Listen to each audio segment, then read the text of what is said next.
नमस्कार दोस्तों, RKC channel में आपका स्वागत है। आज हमारे साथ जुड़े हैं तेजपाल जी, जो कि काफी विद्वान हैं, कई भाषाओं के ज्ञाता हैं और वेद, उपनिषद, विभिन्न शास्त्र, गीता कंठस्थ इनको याद है और कई वर्षों से हम इन्हें देख रहे हैं कि विद्वान काफी इन्होंने शास्त्रार्थ में भी हराए हैं। तो आज हम बात करेंगे देवभाषा संस्कृत की। देवभाषा संस्कृत में इनका क्या कहना है, क्या मानना है, क्योंकि प्राचीन काल से ही, बचपन से ही हम सुनते आ रहे हैं कि देवभाषा है संस्कृत। सर, देवभाषा संस्कृत के बारे में क्या कुछ कहना है? ऐसा है भाई, जब सुरती जो शब्द है जी, सुरती का कोई भी सुरती होती है उसकी लिपि होती है।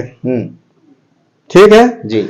और पहले है ये प्रसिद्ध कि 700 के आसपास अम्बाड़ा में सुंद गांव में एक खुदाई हुई थी। एक बच्चा जो है पक्की स्लेट ले रहा है और वो 3 बार ए आ ई ऊ लिख रहा है। उसके बीच में री शब्द नहीं है। जब री शब्द नहीं था या नहीं है, तो अभी आप लिपि के बारे में या छोटे शिशु से अगर बात करें, आप तो उससे छोटे छोटे अक्षर बुलाए जाते हैं, बिल्कुल साधारण हो। आपका री शरी जो है ये शब्द वो नहीं बोल पाता है, जिनके पास ऐसे कलिष्ठ शब्द हैं और जिनके अर्थ भी कई हैं। तो इस ऐसी भाषा पे क्या विश्वास कर जो कहती माई तो सुरती है, तो सुरती है तो लिपि कहाँ है? लिपि होना नहीं है।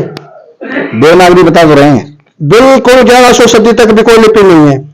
हिंदी और संस्कृत की लिपि एक है? बिल्कुल नहीं है। बचपन से पढ़ते आ रहे, आपने भी पढ़ा होगा।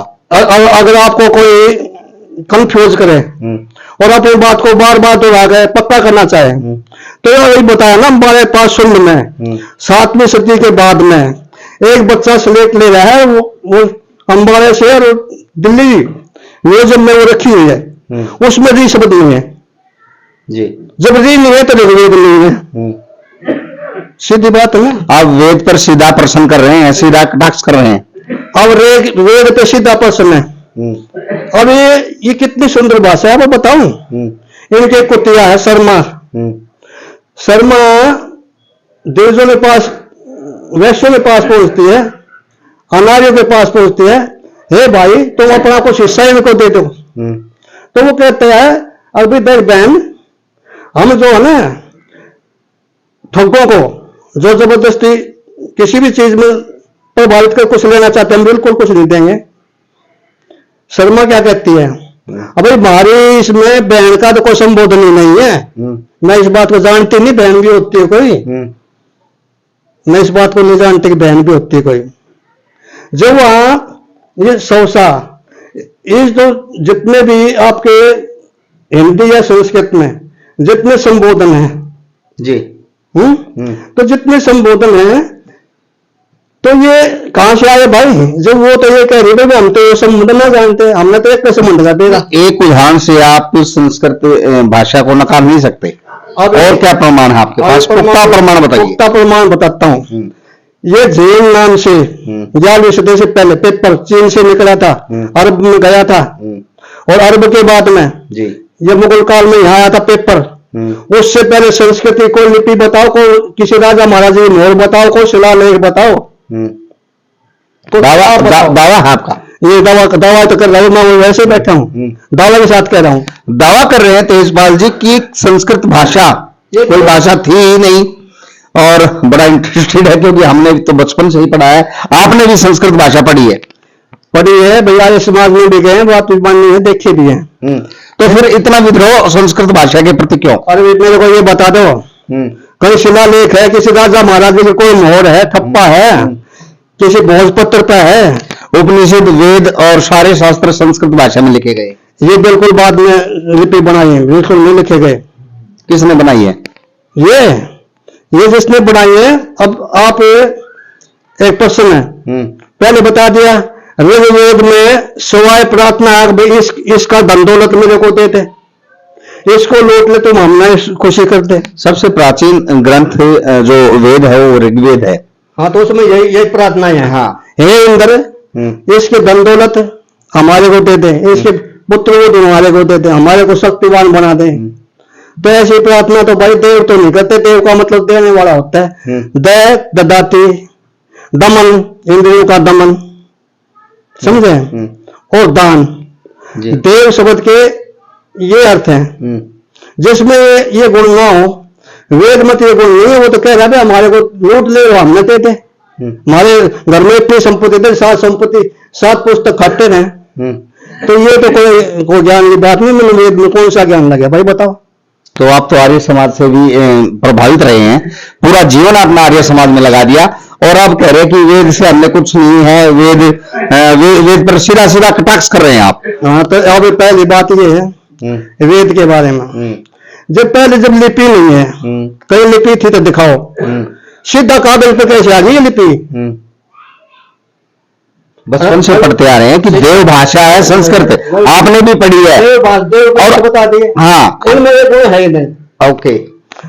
आज तक जितने शंकराचार्य हैं उनमें ये गुण है ही नहीं, देव के गुण है ही नहीं जी।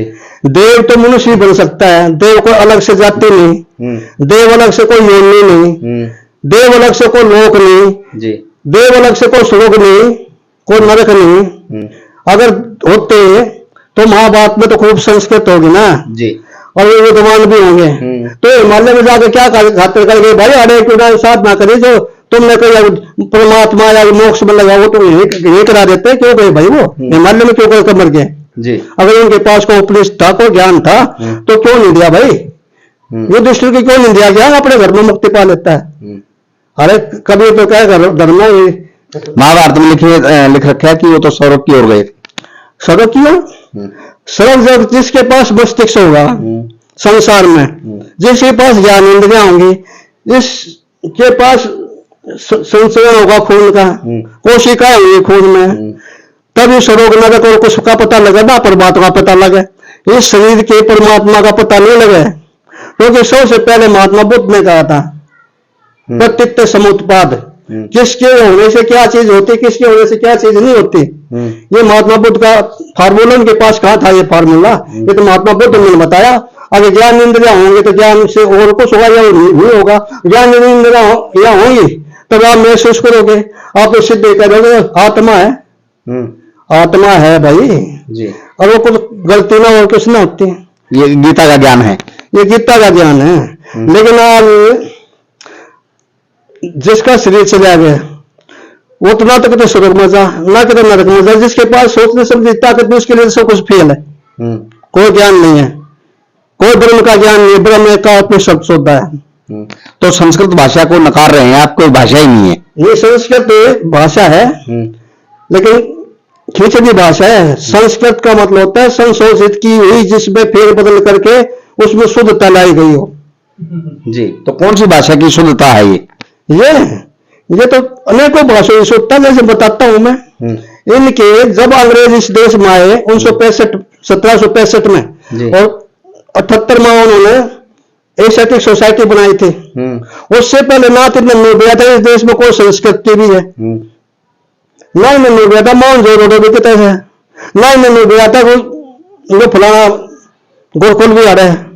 इनमें कितने किसी किताब में लिख रखा हो बता दो। अगर ये इतने विद्वान थे, महाभारत तीन टाइम में लिखी गई। अच्छा। पहले 24,000 श्लोक थे, उसके बाद में इसमें अमेंडमेंट टीका, महाभारत की टीका भी है, रामायण की भी टीका हुई है, वो बढ़ा दिए होंगे। जय नाम का ग्रंथ था सबसे पहले, 8,000 के आसपास श्लोक थे। ओके। और उसके बाद में जब इनका थोड़ा बहुत मध्य प्रदेश में होया बोल वाला, क्योंकि ये आर्य सबसे पहले जहां इनका ठिकाना है एक रागनी है, देश मालवा राजपूताना प्रसिद्ध शहर उज्जैन होया, इसी शहर में इंद्र का बेटा राजा इंद्रसेन होया। भाई जब इनका वहां दबदबा हो गया, ये राजा भोज के टाइम की बात है, ठीक है, तो थोड़ा बहुत यहाँ इधर करना शुरू कर दिया, और उसको बढ़ाने के लिए को झूठ बोलो भाई, एक असर पे मोड़ के मिल जाए, संस्कृत का श्लोक बना दो। अगर संस्कृत होती तो भाई इतनी बड़ी वो क्यों होती, अगर संस्कृत होती तो आम भाषा होती तो ये गायब क्यों होती, संस्कृत होती तो लिखित में होती ना, कहते हो तो दिखा दो भाई, सारे ग्रंथ हैं, सारे वेद हैं, सारे शास्त्र हैं, ये सब कुछ लिखा हुआ तो है, कागज पे है। अब इसका शिलालेख कहाँ पे? ताम्रपत्र है, वो भी संस्कृत में है। झूठ बोल रहे हैं, वो है नहीं। वो जो बता रहे हैं वो नहीं है, वो जो संस्कृत है ना, तो ताम्रपत्र में कौन सी भाषा पाली है? भाषा के शब्द हैं जी, पाली भाषा तो आपका कहना ये है कि पाली भाषा से संशोधित होकर आई? पाली भाषा है। अगर संस्कृत जननी होती तो आज तक जो शिलालेख 637 लेकर अब तक आज तक ये अंग्रेजों के समय तक भी वो ब्राह्मी लिपि, जिनमें ब्रह्मी लिपि तो है नहीं, इन्होंने तो शब्द ब्रह्म तो हमारे को ब्रह्म टालने के लिए बना रखा है, वो तो धम्म लिपि है जिसे प्राकृत कहते हैं। तेजपाल जी काफी विद्वान है और इनका कहना है कि संस्कृत भाषा संशोधित करके बनाई गई भाषा है और ये पाली भाषा से कन्वर्ट हुई गई है। बिल्कुल। तो दोस्तों तेजपाल जी से बात करते रहेंगे, लगातार आप तक पहुंचाते रहेंगे। नमस्कार।